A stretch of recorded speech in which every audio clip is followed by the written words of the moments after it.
चला, आपलं टॉपिक सुरू आहे इंटिग्रेशन मधला, इंटिग्रेशन बाय पार्शियल फ्रॅक्शन. बरोबर. आपण काय स्टार्ट केलेलं आहे आता सध्याला? फर्स्ट टॉपिक होता आपला इंटिग्रेशन बाय पार्शियल फ्रॅक्शनचा. का बरं हा टॉपिक घेतला आपण? कारण की आपल्याला एकच फॉर्म्युला इथं उपयोगाचा होता. जेव्हा आपण सुरुवातीला बघितलं होतं बघा, स्टार्टिंगला सांगितलं होतं की आपल्याला इथं फक्त एकच फॉर्म्युला इंटिग्रेशनचा 1/x dx. बरोबर. हाच एक फॉर्म्युला लागणार आहे. काय असतं integration of 1/x dx? Log mod x plus constant c. हा एकच फॉर्म्युला आपल्याला याच्यामध्ये लागणार होता. म्हणून सगळ्यात अगोदर आपण कोणता टॉपिक शिकलो इथं? Integration by partial fraction. का बरं? तर एकच फॉर्म्युला आणि पार्शियल फ्रॅक्शन ऑलरेडी आपल्याला M1 मध्ये झालेलं होतं. M1 मध्ये आपण शिकलो होतो, म्हणून हे लगेच आपण इथं शिकून घेतलं की ज्याच्यामध्ये आपल्याला काय करावं लागतं? सगळ्यात अगोदर जे की आपलं डिनॉमिनेटर असतं त्याच्यामध्ये 2 व्हॅल्यू किंवा 3 व्हॅल्यू असणार, त्याला आपण सेपरेट करतो आणि नंतर त्याचं इंटिग्रेशन सॉल्व्ह करतो. आता बघा, क्वेश्चन आपल्याला दिलेला आहे. काय दिलंय आता इथं? इंटिग्रेशन वर दिलंय x-3 आणि डिवाइड मध्ये असं आपल्याला एक इक्वेशन देऊन ठेवलं. आतापर्यंत आपल्याकडे डायरेक्ट फॅक्टर होते. या प्रॉब्लेम मध्ये फक्त एक स्टेप आपली वाढवली. एक स्टेप काय वाढवली? की आपल्याला इथं फॅक्टर नाही दिले, डायरेक्ट आपल्याला काय देऊन ठेवलं? असं एक इक्वेशन दिलं, ते पण क्युबिक इक्वेशन दिलं. क्वाड्रॅटिक पण नाही दिलं, कोणतं दिलं? डायरेक्ट क्युबिक दिलं. मग आपल्याला काय करायचं? पहिले या इक्वेशनला सॉल्व्ह करायचं आणि याला सेपरेट सेपरेट करायचं. बघा, पहिले हे इक्वेशन आपण इथं लिहून घेऊ. इक्वेशन काय आपलं बघा, x³ minus 3x² minus 16x plus 48. बघा, प्रॉब्लेम सिंपल आहे हा. जसं आपलं पार्शियल फ्रॅक्शन आहे तेच हे सगळं आहे. फक्त याच्यामध्ये काय केलं एक्स्ट्रा? पार्शियल फ्रॅक्शन साठी आपण डायरेक्ट ब्रॅकेट म्हणायचो, तसं ब्रॅकेट न देता असं एक इक्वेशन दिलं. म्हणजे आपल्याला पहिले इक्वेशन मधून आपले ते ब्रॅकेट तयार करायचे, म्हणजे जे फॅक्टर पाडायचे. तर पहिले आपण काय करू बघा, आपल्याकडे एवढं जे इक्वेशन आहे तर याच्यामध्ये जे पहिले 2 टर्म्स आहे याच्यामधून काहीतरी कॉमन काढू आणि शेवटचे जे 2 टर्म्स आहे याच्यामधून काहीतरी आपण कॉमन काढू. मग बघा, पहिले 2 टर्म्स जर आपण बघितले तर इथं x चा क्यूब आहे मायनस 3x चा स्क्वेअर आहे. जर नंबरचा विचार केला इथं काहीच नाही, म्हणजे किती असतो? 1 असतो. दोघांमधून कोणता नंबर लहान आहे? तर 1 आपण कॉमन घेऊ शकतो. पण 1 लिहिलं काय नाही लिहिलं काय त्यांनी काही फरक पडत नाही. दुसरं जर बघितलं तर इथं x चा पॉवर 3 आहे, इथं x चा पॉवर 2 आहे. मग स्मॉलेस्ट पॉवर, ज्याचा लहान पॉवर असतो तो आपण कॉमन घेत असतो. कधी पण छोटा नंबर किंवा छोटा पॉवर वाला जो लेटर असतो तो आपण कॉमन घेत असतो. मग इथे x चा क्यूब म्हणजे x 3 वेळेस आहे, x चा स्क्वेअर म्हणजे x 2 वेळेस आहे. तर x चा स्क्वेअर आपण कॉमन काढणार. मग बघा, हे लिहिलं x चा स्क्वेअर, कॉमन काढलं म्हणजे आपण इथं देतो ब्रॅकेट. इथं काय देत असतो? ब्रॅकेट देत असतो. मग बघा, x चा स्क्वेअर कॉमन काढला म्हणजे यो जो x स्क्वेअर होता दोघांकडे, बरं इथं पण x चा स्क्वेअर अवेलेबल आहे. क्यूब म्हणजेच x चा स्क्वेअर प्लस 1. मग बघा, x चा स्क्वेअर दोघांमधून इथून आणि इथून काय केलं आपण? कॉमन काढला. मग x स्क्वेअर जर बाहेर गेला, मग सध्या बघा इथं x चा पॉवर 3 होता, 2 बाहेर गेले तर आतमध्ये किती उरणार? 1x, x चा पॉवर 1. बघा, 2 आणि 1 किती झाले? 3. इथं x 3 वेळेस होता, 2 वेळेस बाहेर लिहिला, 1 वेळेस आतमध्ये लिहिला. x चा पॉवर 1 मायनस कोणतं चिन्ह आहे? मायनसचं. या 3 ला काहीच नाही केलेलं आपण, 3 जशाल तसंच आहे. हा x स्क्वेअर होता तो तर बाहेर चालला गेला ब्रॅकेटच्या, म्हणजे इथं काहीच नाही उरलं, ब्रॅकेट क्लोज. म्हणजे या दोघांमधून आपण x स्क्वेअरला कॉमन काढलं. बघा, इथून आणि इथून x चा स्क्वेअर, x च्या डोक्यावर 2 ला कॉमन काढलं, इथं उरलं x मायनस 3. आता याचा विचार करा. तर इथं मायनस मध्ये 16x प्लस मध्ये 48. इथं लेटर नाहीये बघा, दोघांकडे लेटर कॉमन नाहीये, म्हणून लेटरला घेऊ शकत नाही आपण, x ला घेऊ शकत नाही कॉमन. मग 16 आणि 48 चा विचार करा, तर 16च्या पाड्यात 48 येते. बरोबर. 16, 32, 48, 16, 32 आणि 48 कितव्यांदा येते? तिसऱ्यांदा येते. येते 16च्या पाड्यामध्ये 48. म्हणजे स्मॉलेस्ट नंबर कोण आहे आपला? 16. आपण त्याला कॉमन घेऊ. आता प्लस का मायनस? तर ते बघा, इथं मायनस मध्ये आपल्याला हे मायनस मध्ये आणायचंय, म्हणून -16 ला आपण कॉमन काढू. इथून कोणाला कॉमन काढणार? समजा आपण आता -16 ला आपण कॉमन काढू ब्रॅकेटमध्ये. आता बघा, या दोघांमधून -16 ला कॉमन काढलं, तिथं कोण उरला? x उरला. बघा, -16 तर बाहेर गेला, तिथं कोण उरणार? x. आता हे प्लस 48 आहे, 16×3=48, 16 कॉमन काढलं म्हणजे 16 याला भाग द्या. प्लसचं काय होणार इथं मायनस, का बरं? कारण की मायनस कॉमन काढलेलं आहे, प्लसचं काय करायचं, मायनस करायचं. 16×3=48. किंवा असं लिहिल्याच्या नंतर इथं लक्षात ठेवा, इथं जो ब्रॅकेट असतो तोच इथं येत असतो. आला बरोबर? तेच 16 कॉमन काढलं म्हणजे काय, इथं 16 भाग दिला, 16 डिवाइड केलं, 16 16 कॅन्सल, तिथं 1 सोडला, 16 भाग दिला, 48/16 किती उत्तर आलं आपलं? 3. म्हणजे हे आपलं आन्सर आलंय पहिली स्टेप. आता पूर्ण याच्यामध्ये जर आपण बघितलं तर इथं पण x-3, इथं पण x-3, म्हणजे x-3 आपण एका ब्रॅकेटमध्ये लिहिलं, एकदाच लिहिलं. दुसऱ्या ब्रॅकेटमध्ये यो x² आणि यो -16. काय लिहिलं मग आपण इथं? x² - 16 लिहिलं. काय लिहिलं आपण त्याला? x² - 16. बघा, आलो इथपर्यंत आपण. ही जी स्टेप आहे बघा, याच्यामधून x² ला कॉमन काढलं, याच्यामधून 16 ला कॉमन काढलं, मग x² - 16 एका ब्रॅकेटमध्ये, x-3 एका ब्रॅकेटमध्ये.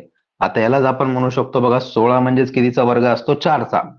बघा, हे x-3 जशाल तसं x² - 16, तर 16ला काय लिहू शकतो आपण? 4चा स्क्वेअर लिहू शकतो, 4चा स्क्वेअर 16ला. मग ह्यो फॉर्म्युला दिसायला आपल्याला a² - b² सारखा. कोणता फॉर्म्युला दिसेल तो आपल्याला? a² - b² सारखा.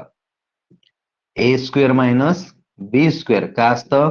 एका ब्रॅकेटमध्ये a+b, एका ब्रॅकेटमध्ये a-b, या फॉर्मॅटमध्ये दिसायला. मग आपण तसं अप्लाय करू याला. बघा, x-3 जशाल तसं x² - a² म्हणजे x प्लस किंवा a+b, a-b. a च्या व्हॅल्यूवर x आहे, b च्या व्हॅल्यूवर 4 आहे. x² - 4² लिहिणं आपण x+4, x-4. कोणत्या फॉर्म्युलानुसार? या फॉर्म्युलानुसार. बघा, a चा वर्ग वजा b चा वर्ग, a² - b². एका ब्रॅकेटमध्ये a+b, एका ब्रॅकेटमध्ये a-b.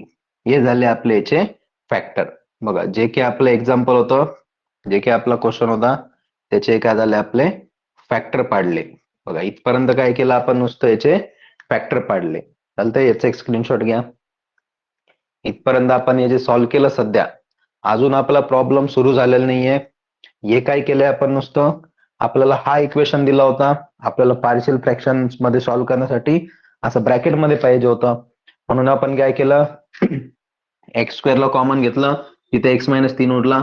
इथून 16 कॉमन घेतलं, x-3 उरला. x² - 16 एका ब्रॅकेटमध्ये, x-3 एका ब्रॅकेटमध्ये. 16 लिहिला, 4चा स्क्वेअर. यो फॉर्म्युला अप्लाय केला a² - b² चा. तर आपल्याला हे फॅक्टर भेटले x+4, x-4 आणि एका ब्रॅकेटमध्ये x-3. आता हे जर आपण इथं पुटअप केले, बघा, आता हे फॅक्टर आपण काय करणार इथं? पुट करू. बघा, याच्या जागेवरती आपण ते पुट करणार नाहीये. याचं उत्तर काय आलेलं आहे? हे आलेलं आहे x-3, x+4, x-4. मग पुट करू. देअरफॉर I = इंटिग्रेशन, वरती काय दिसायलंय? x-3. बघा, न्यूमरेटर मध्ये किती आहे? x-3. आणि हे जे डिनॉमिनेटर आहे, याच्या जागेवरती आता काय येणार आपल्याकडं? x-3, x+4, x-4. x-3,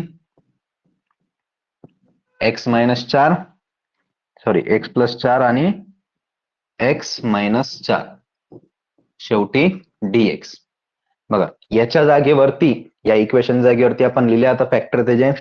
आणि जर इथं व्यवस्थित ऑब्झर्व केलं तर वरती आणि खाली एक व्हॅल्यू सेम आहे. बघा, वरची व्हॅल्यू आणि खालची व्हॅल्यू एक कशी आहे? सेम आहे. इथं पण x-3, इथं पण x-3. दोन्ही काय झाले आपले? कॅन्सल झाले. म्हणजे आपला प्रॉब्लेम तयार झाला आता. देअरफॉर I = इंटिग्रेशन 1/, एका ब्रॅकेटमध्ये x+4, एका ब्रॅकेटमध्ये x-4. आपला टॉपिक पार्शियल फ्रॅक्शनचा सुरू आहे, म्हणून सध्या आपण याला पार्शियल फ्रॅक्शननेच सॉल्व्ह करू. याला अजून दुसऱ्या फॉर्म्युला सुद्धा सॉल्व्ह करता येतं, कारण की यो a² - b², x² - a² चा फॉर्म्युला सुद्धा तिथं आपण वापरू शकतो, परंतु ते आपण जेव्हा फॉर्म्युल्यामध्ये बघणार तिथं वापरू. सध्या आपला टॉपिक याला पार्शियल फ्रॅक्शन सॉल्व्ह करायचंय. भले हे फॅक्टर तसे आले असन, चालतंय. मग आपण याला इथून पुढे कसं सॉल्व्ह करणार? By partial fraction. यो इथून आता आपला नॉर्मल क्वेश्चन स्टार्ट झाला.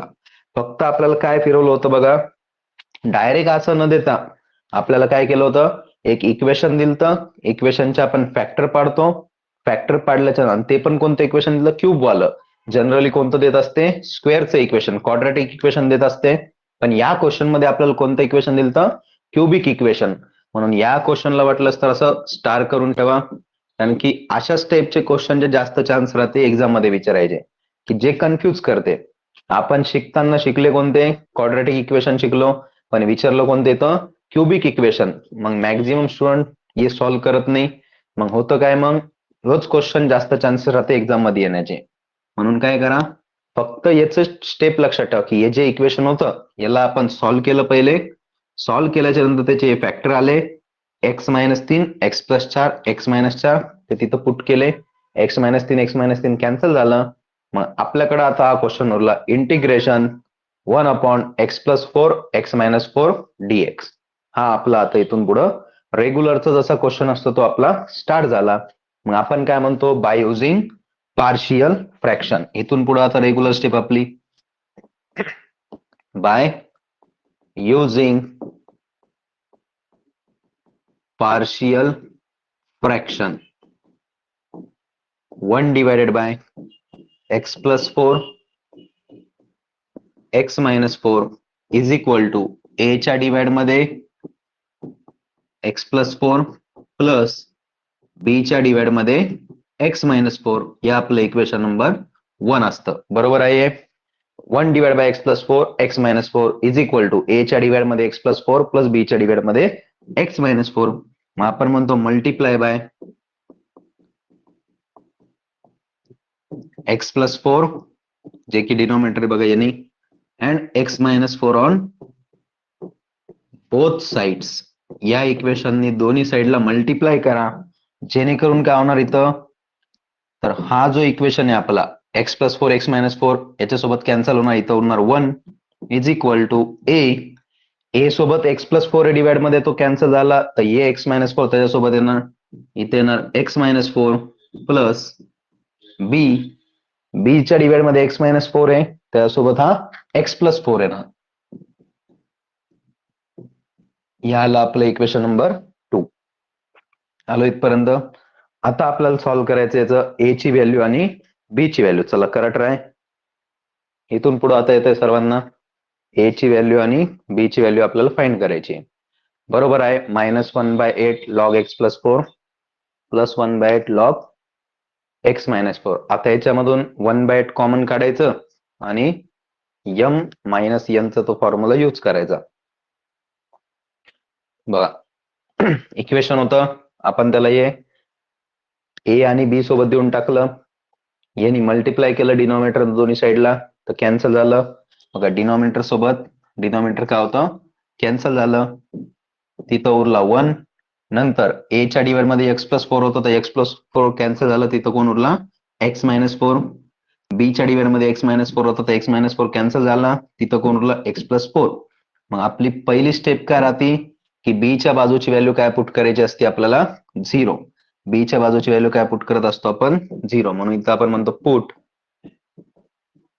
x+4 is equal to 0 in equation 2.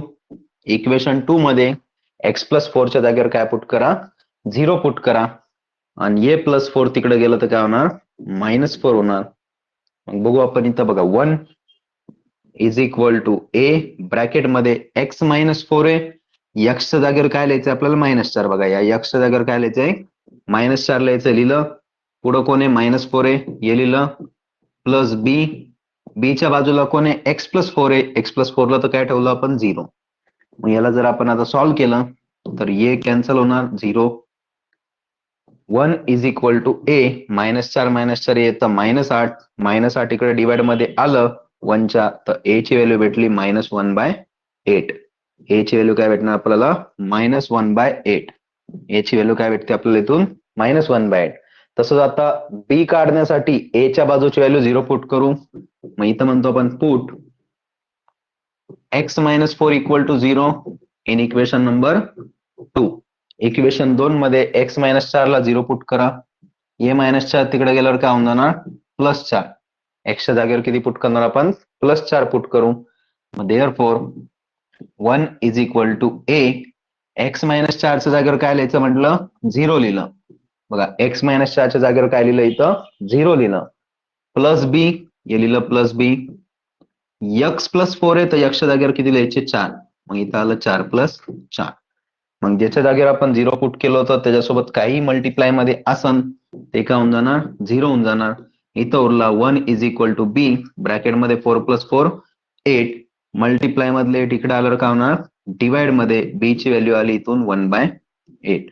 म्हणजे ए ची व्हॅल्यू भेटली आपल्याला -1/8, बी ची व्हॅल्यू भेटली आपल्याला 1/8. आपला रूल काय असतो मग आता?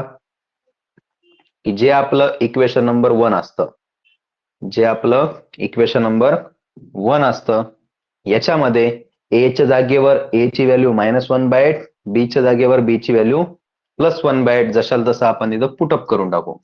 मग बघा इक्वेशन नंबर 1 मध्ये पुटअप करू. मग त्याला काय म्हणणार आपण इथं? पुट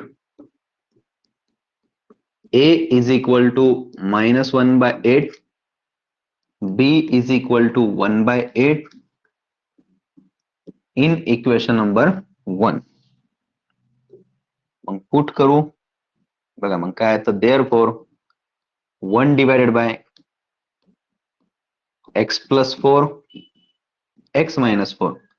बघा 1 divided by x plus 4 x minus 4 is equal to A divide by x plus 4 होतं तर ए च्या जागेवर काय लिहायचंय? -1/8 डिवाइड मध्ये एक्स प्लस 4 प्लस बी च्या जागेवर लिहायचं होतं 1/8 डिवायडेड बाय एक्स मायनस 4. लिहून टाकलं. मग आपल्याला इथून पुढची स्टेप माहिती की आपल्याला काय करायचं असतं? दोन्ही साईडला integration. Integrate on both side. इथं काय म्हणत असतो आपण? Integrate on both sides. दोन्ही साईडला आपण इंटिग्रेशन घेऊन टाकू.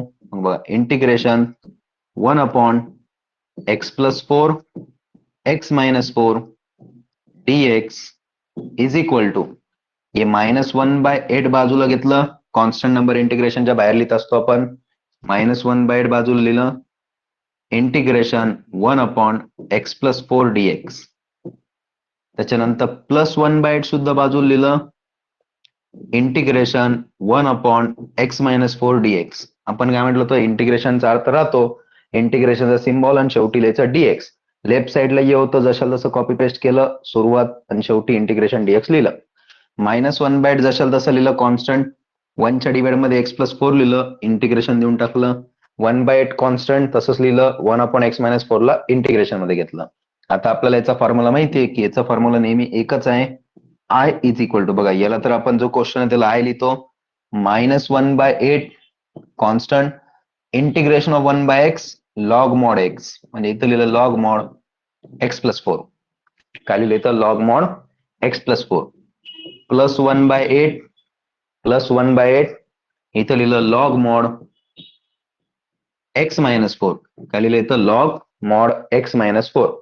आणि शेवटी कॉन्स्टंट सी. आता हे तर आपलं फायनल आन्सर आलेलं आहे, परंतु आपल्याकडे एक रूल होता की जर कधी असं क्वेश्चन मध्ये आलं की log M minus log N असं जर आलेलं असेल, बरोबर, आपल्याकडे हा फॉर्म्युला होता की log M minus log N असं जर आलेलं असेल त्याला आपण काय लिहितो? लॉग एम बाय एन असं लिहित असतो, बरोबर. असा फॉर्म्युला आहे आपला. Log M minus log N असं आला असेल त्याला काय लिहायचं? Log M by N. फक्त तेवढी एक स्टेप आपण इथं वाढवून घेऊ. म्हणजे बघा इथं 1/8 आहे, इथं पण 1/8 आहे, तिथं कॉमन झालं. म्हणजे 1/8 आपण कॉमन जर काढलं, फक्त ही प्लस वाली व्हॅल्यू अलीकडून लिहितो. बघा ही plus log x minus 4, log x minus 4 इकडून लिहिली.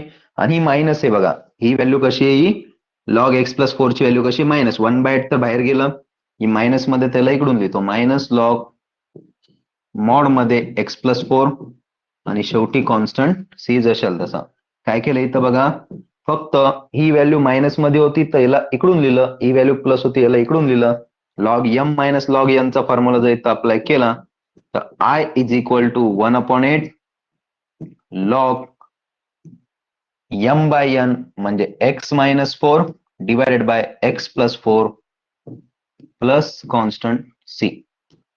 लॉग मॉड मध्ये x minus 4 divided by x plus 4 plus constant c. आला आपलं या फायनल आन्सर. चालतंय, याला आपलं फायनल आन्सर. चला, काय अडचण याच्यामध्ये? आलंय भरपूर जणांचं. बरोबर बरोबर आहे सर्वांचं. Very good. -1/8 log x plus 4 plus 1/8 log x minus 4. बरोबर. चालतंय, फक्त लास्टला ही स्टेप लिहून ठेवा. लास्टला एवढी स्टेप फक्त लिहा एकदा.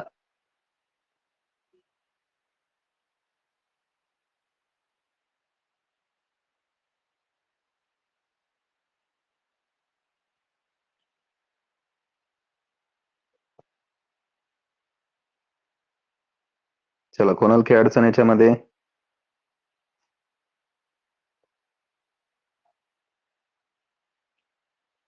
चला, आता योच क्वेश्चन तुम्हाला म्हटलं होतं बघा, की हा जो क्वेश्चन आहे आपला,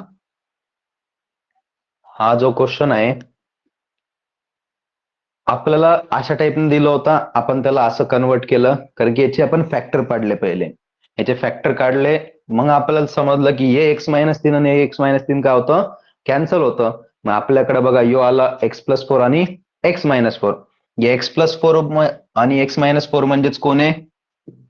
हे बघा, I is equal to integration 1 divided by x+4 x-4 म्हणजेच कोण आहे बघा, a प्लस बी आणि a मायनस बी म्हणजे x² मायनस a² आहे.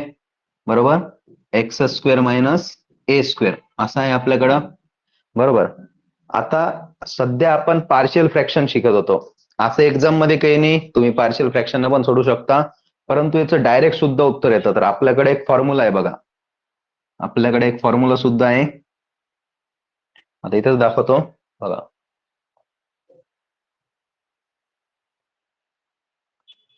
एक फॉर्म्युला आहे आपला असा, integration 1/x² minus a² dx. असा आपला एक फॉर्म्युला आहे डायरेक्टली 1/2a लॉग मध्ये मॉड, हीच व्हॅल्यू बघा x मायनस a वरती घ्यायची आणि x प्लस a डिवाइड मध्ये लिहायचं प्लस कॉन्स्टंट c. असा आपला डायरेक्ट फॉर्म्युला आहे. याने सुद्धा आपण ते डायरेक्ट क्वेश्चन सोडवू शकतो. भले आपण तिथं फॅक्टर पाडले, फॅक्टर पाडल्यानंतर आपल्याला असं सुद्धा आलं होतं, आणि डायरेक्ट या फॉर्म्युलाने जरी आपण अप्लाय केलं तरी पण चालेल. बघा, आपल्याकडे असं आलं होतं इंटिग्रेशन 1/x² मायनस 4² dx. बरोबर, अशा टाईपने आलेलं आहे ते इक्वेशन. आता आपण सोडवलं कसं, पार्शियल फ्रॅक्शननं, कारण की आपला टॉपिक सध्या तो चालू आहे. आपण असं डायरेक्ट जरी सोडवलं या फॉर्म्युलानुसार, बघा एक्सच्या जागी x, पण a च्या जागेवर कोण बसलाय, 4 बसला. म्हणजे a ची व्हॅल्यू किती झाली आपली, 4 झाली. जिथं इथं a दिसायला तिथं आपण 4 पुट करू. मग बघा उत्तर होण्याचं 1/2 इंटू 4. बरोबर, 1/2 इंटू 4. या a च्या जागेवर किती आला, 4 आला, इंटू लॉग मॉड मध्ये x मायनस 4 डिवाइड मध्ये x plus 4 plus constant c. Mod मध्ये x मायनस 4 डिवाइड मध्ये x plus 4 plus constant c. म्हणजे आपलं आन्सर आलं 4 दुने 8 1/8 log mod x minus 4 divide मध्ये x plus 4 plus constant c. बरोबर, तुम्हाला सुरुवातीलाच सांगितलं होतं की आपण याला दोन टाईपनं सोडू शकतो, की एक पार्शियल फ्रॅक्शननं, आणि जर आपल्याला डायरेक्ट यो फॉर्म्युला पाठ असन, यो आपला डायरेक्ट फॉर्म्युला बघा आपण लिहिला होता. डायरेक्ट यो आपला फॉर्म्युला आहे 1/x² मायनस a² dx. काय असतं, 1/2a लॉग मॉड मध्ये x मायनस a डिवाइड मध्ये x plus a plus constant c. इथं a ची व्हॅल्यू किती आपल्याकडं, 4 आहे. बघा, सेम आन्सर आलं 1/8 log mod x minus 4 divide by x plus 4. बघा, तेच आन्सर आहे 1/8 log mod x minus 4 divide मध्ये x plus 4 plus constant c. हे पार्शियल फ्रॅक्शन आलेलं, आणि हे आपला डायरेक्ट फॉर्म्युला. चालतं, तर डायरेक्ट जरी फॉर्म्युला आपण सोडवला, बरोबर, बाय फॉर्म्युला इथं लिहितो मी, बाय फॉर्म्युला असं पण एक लिहून ठेवा, बाय फॉर्म्युला. चालतं, तर ही पण एक स्टेप इथं लिहून ठेवा. बाय फॉर्म्युला आपण डायरेक्ट सोडू शकतो. चालतंय, बाय फॉर्म्युला आपण डायरेक्ट याला सोडू शकतो.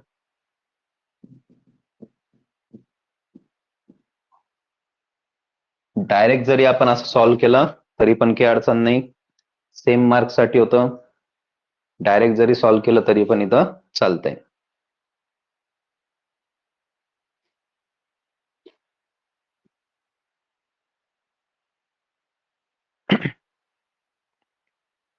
चला चलायचं पुढं. समजलंय पॉइंट?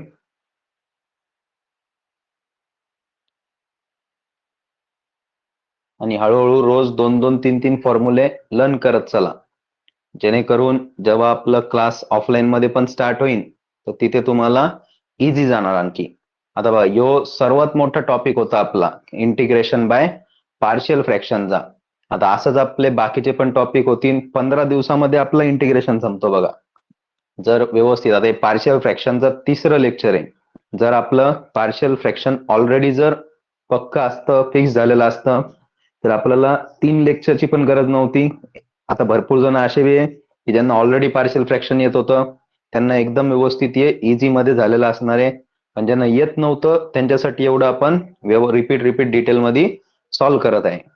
चालतं, म्हणून हे चुकवायचं नाहीये इथून पुढं. आता आपण फर्स्ट टाइम शिकलो समजा, इथून पुढं आणखी भरपूर व्हरायटी ऑफ प्रॉब्लेम आहे. पण इंटिग्रेशन मध्ये बेसिक 3च टाईपचे मेन प्रॉब्लेम आपल्याला विचारले जाते. यो त्यातला एक टाईप आहे पार्शियल फ्रॅक्शन. सेकंड टाईप आहे सबस्टिट्यूशनचा, त्याचा पण व्हिडिओ अपलोड केलेला आहे बघा युट्यूब चॅनल वरती. त्याच पॅटर्न नुसार बाकीचे क्वेश्चन आपले तयार होतात. आणि त्याच्यानंतर तिसरा टाईप येणार आहे आपला, जसं यू इंटू व्ही चा रूल होता तसंच इथं सुद्धा यू इंटू व्ही चा एक रूल येणार पुढं. चालतंय, चला नेक्स्ट क्वेश्चन बघू. चला, आता याच्यामध्ये तर ऑलरेडी फॅक्टर दिलेलेच आहे, बरोबर? फॅक्टर दिलेलेच आहे. चला स्टार्ट करा problem. Evaluate integration 3x-1 divide मध्ये दिलंय बघा. एक आहे x-4, एक आहे 2x+1, एक आहे x-1. चला करू स्टार्ट.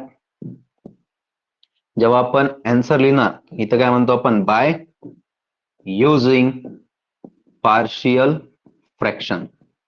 त्यानं इथं बाय युजिंग पार्शियल फ्रॅक्शन, आपल्याला इथं कोणाचा वापर करायचा आहे? पार्शियल फ्रॅक्शनचा. का बरं करायचं आहे? ते 3 पण मल्टिप्लाय मध्ये असा कोणताच फॉर्म्युला आपल्याकडे नाहीये, त्यामुळं आपण म्हणत असतो की पहिले पार्शियल फ्रॅक्शन या तिघांना वेगळं वेगळं करून घेऊ. मग हे बघा, 3x-1 डिवाइड मध्ये पहिली व्हॅल्यू आहे x-4, दुसरी व्हॅल्यू आहे 2x+1, 2x+1 आणि तिसरी व्हॅल्यू आहे x-1. या आपण पहिले लिहून घेतलं बघा, इंटिग्रेशन गायब करून टाकलं. आता यो इंटिग्रेशनचा प्रॉब्लेम राहिला का नाही? यो कोणता बनला आपला? पार्शियल फ्रॅक्शनचा. मग इथं म्हटलं पार्शियल फ्रॅक्शन न आता याला आपण सोडू. बघा, पहिली व्हॅल्यू ए च्या डिवाइड मध्ये देऊन टाकू. ए च्या डिवाइड मध्ये x-4 ही गेली पहिली व्हॅल्यू, प्लस दुसरी व्हॅल्यू आपण बी ला देऊन टाकू. बी च्या डिवाइड मध्ये 2x+1 हे लिहिलं बी च्या डिवाइड मध्ये 2x+1. आणि तिसरी व्हॅल्यू आपण सी च्या डिवाइड मध्ये देऊन टाकू. तर ही आली तिसरी व्हॅल्यू सी च्या डिवाइड मध्ये x-1. याला म्हणणार आपण इक्वेशन नंबर 1. त्याच्यानंतर आपल्याला काय करायचं असतं, इथं multiply by J K denominator आहे बघा, इथं आहे x-4, दुसऱ्या ब्रॅकेट मध्ये आहे 2x+1 आणि तिसऱ्या ब्रॅकेट मध्ये आहे बघा x-1 ऑन बोथ साइड्स. दोन्ही साइडला आपण या डिनॉमिनेटरनं मल्टिप्लाय करू. मग आता आपल्याला माहिती आता आहे की जेव्हा पण आपण याने मल्टिप्लाय करतो, जे सेम सेम असते ते कॅन्सल होते आणि बाकी सोबत ते मल्टिप्लाय मध्ये राहते. मग इथं जर आपण बघितलं तर योच ब्रॅकेट, येच तिन्ही ब्रॅकेट पूर्ण येच मल्टिप्लाय केलेले, म्हणजे पूर्णच्या पूर्ण कॅन्सल होणार. इथं फक्त न्यूमरेटर उरतं, वरची व्हॅल्यू 3x-1 एवढं उरणार फक्त. नंतर ए सोबत जेव्हा आपण ए घेतो तर यो x-1 x-4 कट करायचा. x-4 काय करायचा? कट करायचा, कारण ए च्या डिवाइड मध्ये x-4 तो कट होणार, पण बाकीचे दोघं तर तसेच राहणार. तर त्याच्यासोबत लिहिले बाकीचे दोन्ही 2x+1 आणि x-1. हे झालं आपलं ए सोबतचं. प्लस बी सोबत 2x+1 कट झाला, म्हणजे तिथं उरला x-4 आणि एक्स मायनस वन, बघा एक्स मायनस फोर आणि एक्स मायनस वन प्लस सीच्या सोबतचा एक्स मायनस वन जर कट झाला त्यासोबत उरला एक्स मायनस फोर आणि 2x प्लस वन येणार आपलं सेकंड नंबरचं इक्वेशन. चालतंय, ही झाली आपली पहिली स्टेप. फर्स्ट स्टेप मध्ये आपण इथपर्यंत सॉल्व्ह करतो की 2 नंबरचं आपण इक्वेशन तयार केलं. आता त्या इक्वेशन मध्ये आपल्याला काय करायचं असतं, ए काढण्यासाठी बी ला आणि सी ला 0 करायचं असतं, मग त्याच्यामधला कॉमन सापडतो. बी काढण्यासाठी ए ला आणि सी ला बघायचं, ए सोबतच्याला आणि सी सोबतच्याला, ए मध्ये आणि सी मध्ये जो कॉमन आहे त्याला 0 पुट करायचं, तिथून एक्स काढायचं, आणि सी काढण्यासाठी ए ला आणि बी ला बघायचं, त्याच्यामधल्या कॉमनला 0 पुट करायचं. चला मग आता एक एक स्टेप आपण इथं सॉल्व्ह करू. बघा, हे आपलं इक्वेशन नंबर 2 असतं. याच्यामध्ये आपण म्हणतो पुट, बघा ए काढण्यासाठी बी मध्ये आणि सी मध्ये कॉमन बघू सगळ्यात पहिले. ते बघा, बी मध्ये होता एक्स मायनस फोर, सी मध्ये पण आहे एक्स मायनस फोर. तर या एक्स मायनस फोर ला आपण 0 पुट करू. एक्स मायनस फोर ला आपण काय पुट करू, 0 पुट करू. X minus four equal to 0 in equation number 2. बरोबर, इक्वेशन 2 मध्ये पुट केलं, ए मायनस फोर त्या साईडला गेल्यावर काय होणार, प्लस 4 होणार. एक्स ची व्हॅल्यू किती भेटली आपल्याला, प्लस 4. आता मला सांगा, ये तर आपण 0 पुट करणार आहे, त्याला लिहायचंच नाही. बी 0 झाला, सी पण 0 झाला, मग त्याला आपण काय करू, जेव्हा आता याला सॉल्व्ह करणार तिथं आपण लिहिणार नाहीये. लिहिणार काय मग, एक्स ची व्हॅल्यू 4 फक्त इकडच्या साईडला. त्याचं आता आपल्याला काही नाही, ते 0 झालं, ते इथं उरला 3. या एक्सच्या जागेवर किती येणार आहे, 4 येणार आहे, तिथं लिहिले 4 मायनस 1 बरोबर ए. पहिल्या ब्रॅकेटमध्ये 2x आहे, बघा 2 गुणिले x आहे, 2 गुणिले x ची व्हॅल्यू किती आहे, 4. बघा 2 गुणिले x आहे, 2 गुणिले 4 प्लस 1, आणि दुसऱ्या ब्रॅकेटमध्ये 4 मायनस 1, x मायनस 1 आहे तर तिथं लिहिलं 4 मायनस, जिथं इथं x होता बघा तिथं 4 लिहिलं. आता त्याला सॉल्व्ह करू, 4 त्रिक 12, 12 मधून 1 गेला 11. ए पहिल्या ब्रॅकेटमध्ये 4 दुने 8, 8 आणि 1 9, 4 मधून 1 गेला 3. आता हे किती येते बघा, 9 त्रिक 27 येणार. 11 बरोबर ए गुणिले 27, 9 त्रिक किती आले, 27 आले. हे मल्टिप्लाय मधले 27 इकडे आलं डिवाइड होते, म्हणून ए ची व्हॅल्यू भेटली आपल्याला 11 डिवायडेड बाय 27, 11 भागिले 27. ए ची व्हॅल्यू काय भेटली आपल्याला, 11 भागिले 27. ही कोणाची व्हॅल्यू आली आपली, ए ची value 11 divided by 27. He value आली आपली ए साठीची. तर तेवढं 11 भागिले 27. ही व्हॅल्यू आली आपली ए साठी 11 डिवायडेड बाय 27. आता अशीच आपण फाइंड करू बी साठीची व्हॅल्यू. अशीच आपण कोणासाठी फाइंड करणार, बी साठी फाइंड करणार. मग इथं आता चेक करू आपण की बी काढायचा आहे, तर ए मध्ये आणि सी मध्ये कॉमन बघू. ए मध्ये 2x प्लस 1 दिसायला, बरोबर, आणि सी मध्ये सुद्धा 2x प्लस 1 दिसायला. म्हणजे आपण म्हणणार की आता second step, put 2x plus 1 equal to 0 in equation number 2. Equation 2 मध्ये 2x प्लस 1 ला किती पुट करा, 0 पुट करा. मला सांगा, आता 2x प्लस 1 ला जर 0 ठेवलं तर यो ए पण गायब होणार आणि यो सी पण गायब होणार, बरोबर. हे दोन्ही व्हॅल्यू काय होऊन जातील, कॅन्सल. म्हणजे फक्त एवढं होणार 3x मायनस 1 आणि बी ची टर्म उरणार, ते दोघं काय होऊन झाले 0, कारण की आपल्याला तेच 0 करायचं होतं, म्हणून त्याच्यामधलं आपण कॉमन 0 पुट केला. मग उरणार काय बघा, 3x मायनस 1 बरोबर बी, ब्रॅकेटमध्ये x मायनस 4, दुसऱ्या ब्रॅकेटमध्ये x मायनस 1, एवढंच उरणार आहे. मग इथं तर आपल्याला कोणाची गरज आहे बघा, x ची. आता हे बी केव्हा भेटेल, जेव्हा आपण इथे x ची व्हॅल्यू पुट करू. म्हणजे आपल्याला हे इक्वेशन सोडवायचंय हे वालं, आणि इथून x काढायचं. तर आपण काय म्हणतोय, प्लस 1 तिकडे गेल्यावर काय होणार, मायनस 1, प्लस 1 तिकडे गेल्यावर काय होणार, मायनस 1, इकडून किती उरले 2x. आता प्रत्येक प्रॉब्लेम मध्ये बघा, आतापर्यंत आपण जेवढे प्रॉब्लेम बघितले, हे मायनस 4 तिकडे गेलं प्लस 4, कधी प्लस 3 तिकडे गेलं मायनस 3, मायनस 3 तिकडे गेलं प्लस 3, एवढंच होतं. एक्स सोबत कोणीच मल्टिप्लाय मध्ये नव्हता. हे पहिला प्रॉब्लेम आहे ज्याच्यामध्ये एक्स सोबत मल्टिप्लाय मध्ये किती आले, 2 आले. तर सगळ्यात पहिल्या 2 ला आपण तिकडे पाठवून देऊ.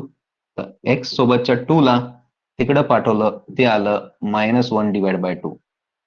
एक्स सोबतच्या 2 ला आपण तिकडे पाठवलं बघा, मल्टिप्लाय मध्ये 2 होता, तिकडे गेला डिवाइड मध्ये, म्हणजे एक्स ची व्हॅल्यू आली -1/2.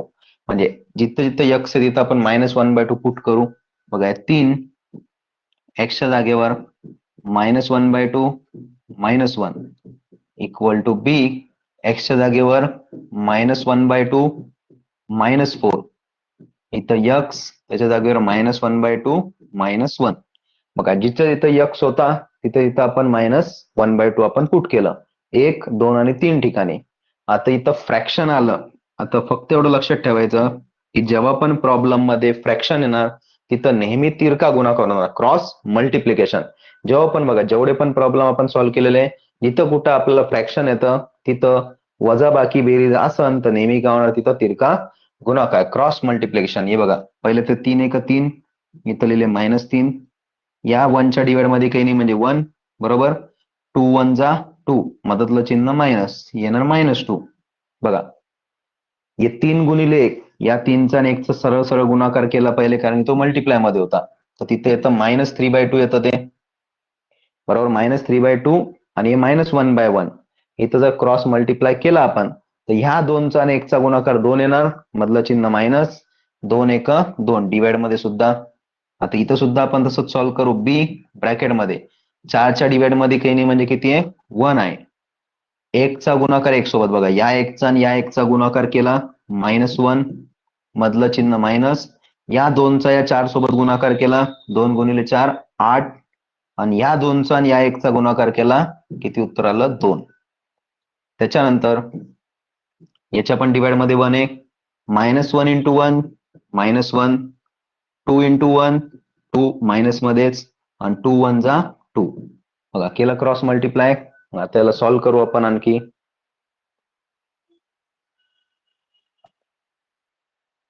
-3 -2 -5/2 बरोबर बी ब्रॅकेट मध्ये -1 -8 -9/2 आणि -1 -2 -3/2. याला जर सॉल्व्ह केलं तर यो मायनस आणि यो मायनस काय होणार कॅन्सल. इथला 2 आणि इकडला 2 काय होणार कॅन्सल. म्हणजे इथं उरलं बघा -5 बरोबर बी. 9 त्रिक बघा सरळ सरळ गुणाकार आता मल्टिप्लाय 9 त्रिक 27 डिवाइड मध्ये 2. याला जर आपण रिव्हर्स केलं इकडं तर ये 2 या 5च्या गुणाकारात जाणार आणि ते गुणाकारातले 27 इकडं भागाकारात येणार. बघा रिव्हर्स जर केलं तर 2 गुणिले 5 ते आलं 10 आणि हे 27 डिवाइड मध्ये आले बरोबर बी. Therefore b is equal to -10/27. आले का चेक करा b ची व्हॅल्यू -10/27. b ची व्हॅल्यू काय आली आपली -10/27. असं याला आपण सॉल्व्ह केलंय बघा क्रॉस मल्टिप्लिकेशन. आले का b ची व्हॅल्यू सांगा -10/27. एकदा चेक करा. पहिली व्हॅल्यू 11/27 बरोबर आहे. दुसरी व्हॅल्यू 27 येणार -10/27. ती व्हॅल्यू चेक करायची सर्वांनी. बरोबर कृष्णा -10/27. चालतं ज्यांचं 5 आलंय त्यांनी करेक्शन करा. काय आहे ती आपली -10/27. चालतं ते डिवाइड मध्ये 2 सुद्धा मल्टिप्लाय होणार म्हणून आपला आन्सर काय येणार तिथं -10/27. इथे लक्ष ठेवायचं यो फ्रॅक्शन हा फ्रॅक्शन यो 2 हे दोन्ही ब्रॅकेट मल्टिप्लाय मध्ये, ब्रॅकेटच्या आतमध्ये बेरीज वजाबाकी असू शकते पण ब्रॅकेट मध्ये नेहमी काय असतो गुणाकार असतो. जरी आपण याला सॉल्व्ह केलं 2 गुणिले 2 4 केलं आणि इकडे पाठवलं तर 2 आहेच भाग द्यायला म्हणून आपण डायरेक्ट समोरचे आन्सर कट केले. यो 2 5 ला मल्टिप्लाय झाला 10 आणि 9 किती झाले 27. चालतं. आता ज्यांचं थोडस चुकलं असन तर त्यांनी पुन्हा एकदा रफ मध्ये व्यवस्थित सॉल्व्ह करून बघायचंय. चालतंय. ज्यांचं चुकलं असन त्यांनी पुन्हा एकदा काय करायचंय व्यवस्थित एकदा रिपीट ट्राय करून बघा. कारण की बेसिक मध्येच आपलं थोड्याफार चुका होऊ शकते. बाकी आपलं व्यवस्थित असणार आहे सगळं. बाकी क्वेश्चन आपल्याला व्यवस्थित सॉल्व्ह करता येईल, पण हे जे बेसिक पॉइंट राहते याच्याकडे थोडस लक्ष द्या. भले आपण हे आधी शिकलेलो असन, पण पुन्हा एकदा प्रॅक्टिस करायची. का बरं? तर जेव्हा तुम्ही स्पर्धा परीक्षेमध्ये जाणार, कॉम्प्युटर एक्झामची एखादी एक्झाम द्यायला गेले समजा, 10वीच्या बेसिसवर पण काही एक्झाम राहते, 12वीच्या बेसिसवर बी राहते आणि डिप्लोमा झाल्यावरती पण काही एक्झाम राहते. आणि प्रश्न कोणते राहते? हेच, याच टाईपचे क्वेश्चन. बेरीज, वजाबाकी, अपूर्णांक संख्या म्हणजे फ्रॅक्शन, डेसिमल, याच आधारित याच्यावरतीच डिपेंडेबल तिथं क्वेश्चन आहेत. फक्त फरक काय असतो की आपण जेव्हा डिप्लोमा करायलो तर डिप्लोमामध्ये आपल्याला कशाची सवय पडून जाते? कॅल्क्युलेटरची. डिप्लोमामध्ये असताना आपल्याला कॅल्सी अलाउड आहे, तर आपण बेसिक बेसिक एक्झाम्पल पण कॅल्सी मध्ये सॉल्व्ह करू शकतो. पण जेव्हा तुम्ही एखादी स्पर्धा परीक्षा द्यायला जाणार तिथं कॅल्क्युलेटर अलाउड नसते. म्हणून नेहमी लक्षात ठेवा की जे काही फोकस आहे आपला, जरी हे जमत नसन तर थोडस त्याच्यावरती मेहनत करा आणि आत्ताच ते क्लिअर करत चला. चला, नेक्स्ट व्हॅल्यू आपली आता सी साठी. तर सी साठी आपण चेक करतो ए मध्ये आणि बी मध्ये कॉमन, तर इथं पण x-1, इथं पण x-1. म्हणून म्हणणार put x-1 equal to 0 in equation number 2. -1 तिकडे गेल्यावर काय होणार? +1. आता ए आणि बी चा 0 झाला, मग ए आणि बी ला कट करून टाकू. उरला कोण मग? 3x -1 बरोबर सी. एका ब्रॅकेटमध्ये x-4, एका ब्रॅकेटमध्ये 2x + 1. एवढं उरलं, कारण की आपल्याला आता सी काढायचं आहे. x-1 दोघांमध्ये कॉमन होतं, त्याला 0 पुट करून टाकलं. बघा मग 3 ब्रॅकेटमध्ये x च्या जागेवर 1 -1, सी ब्रॅकेटमध्ये x च्या जागेवरती 1 ब्रॅकेट क्लोज, 2 x च्या जागेवरती 1 मल्टिप्लाय मध्ये पुढं +1. आता इथं लक्षात ठेवा, हे 1 - 1 नाहीये, इथं 3 चा गुणाकार 1 सोबत होणार, मग -1 होणार. 3 गुणिले 1 3, 3 मधून 1 गेला 2, 3 - 1 किती येणार आहे? 2. सी ब्रॅकेटमध्ये 1 मधून 4 गेले -3, 1 मधून 4 गेले -3, त्याच्यानंतर 2 1 2 आणि +1 येणार आहेत +3. आता 3चा आणि 3चा गुणाकार केला किती उत्तर येतं? 9 उत्तर येतं. पण मायनसचं चिन्ह आहे म्हणून इथं लिहिणार -9. 3 3 9. मायनस इकडे आलं, मध्ये आलं तर सी ची व्हॅल्यू आली -2/9. सी ची व्हॅल्यू काय आली आपली?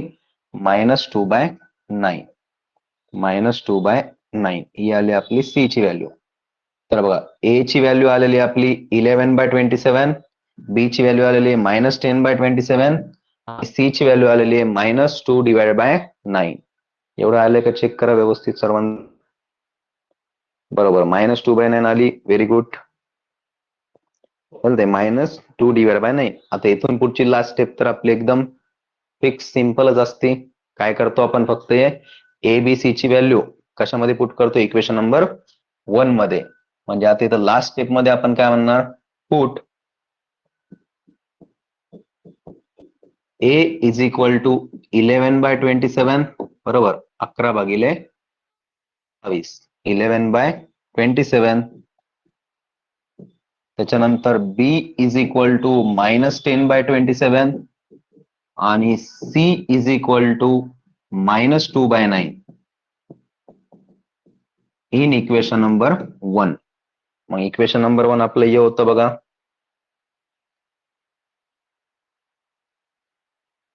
या आपलं इक्वेशन नंबर 1 होतं. ए च्या डिवाइड मध्ये x-4, बी च्या डिवाइड मध्ये 2x + 1, सी च्या डिवाइड मध्ये x-1.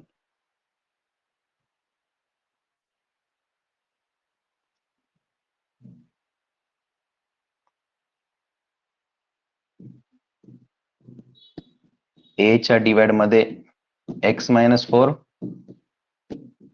बी च्या डिवाइड मध्ये 2x + 1, सी च्या डिवाइड मध्ये x-1. बरोबर, अशा टाईपचा आपला क्वेश्चन दिलेला होता. x-4, 2x + 1 आणि x-1.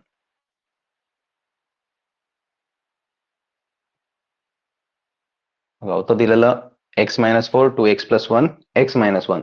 वरती काय होतं न्यूमरेटर मध्ये? 3x - 1. 3x - 1. इथं पुट करू आता ते. आणि आपल्याला माहिती की आता इथं काय करायचं आपल्याला? ए च्या जागेवरती ए ची व्हॅल्यू पुट करू, किती येते 11/27. ए च्या जागेवरती ए ची व्हॅल्यू, बी च्या जागेवरती आपण बी ची व्हॅल्यू पुट करू, किती आहे -10/27. आणि सी च्या जागेवरती आपण सी ची व्हॅल्यू पुट करू, ती होती -2/9. फक्त आता इथं काय करायचं, कॉन्स्टंट नंबर आहे ते पुढे लिहायचं इथं, बरोबर, प्रत्येक टर्मच्या पुढे लिहायचं. प्लसचं काय होणार इथं मायनस, आणि लास्ट स्टेप राहते आपली इंटिग्रेशन ऑन बोथ साइड. दोन्ही साइडला आपण काय करतो, इंटिग्रेशन करतो, इंटिग्रेट ऑन बोथ साइड.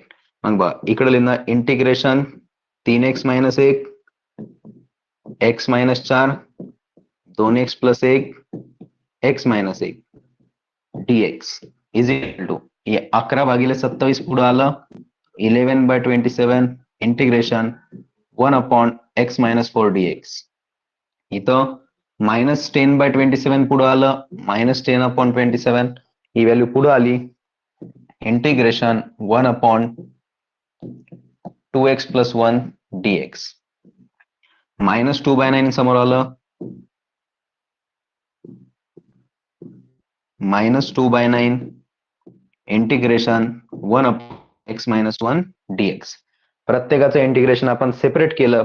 आता इथे इंटिग्रेशन घेताना नेहमी काय लक्षात ठेवायचं की एक्सचा कोएफिशियंट किती पाहिजे, आपल्याला 1 पाहिजे, बरोबर. एक्सचा कोएफिशियंट 1 पाहिजे, नाहीतर मग जे दुसरं आलं असेल त्याच्या डेरिव्हेटिव्हने आपल्याला काय करावं लागतं, इथं डिवाइड करावं लागतं.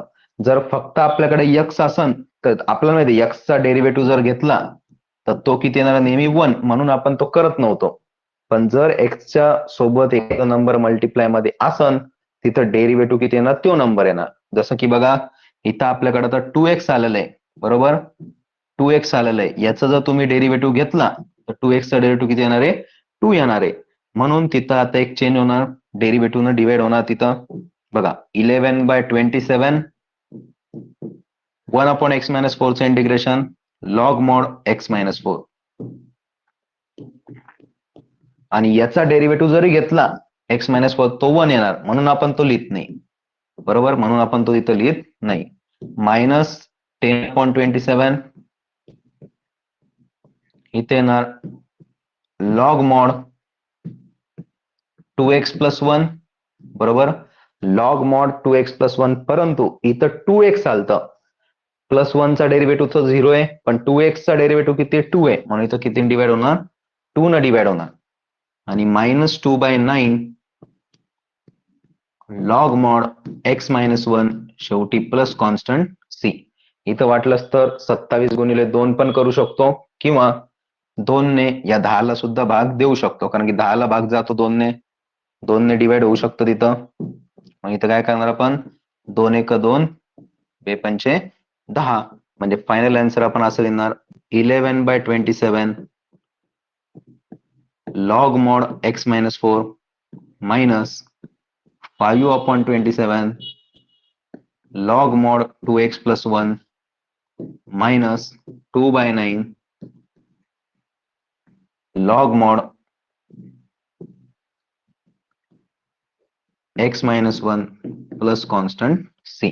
किंवा याच्यामधून आपल्याला 9 जरी कॉमन काढायचं असेल तर इथं आपण 9 कॉमन काढू शकतो. याला आपलं याचं फायनल आन्सर.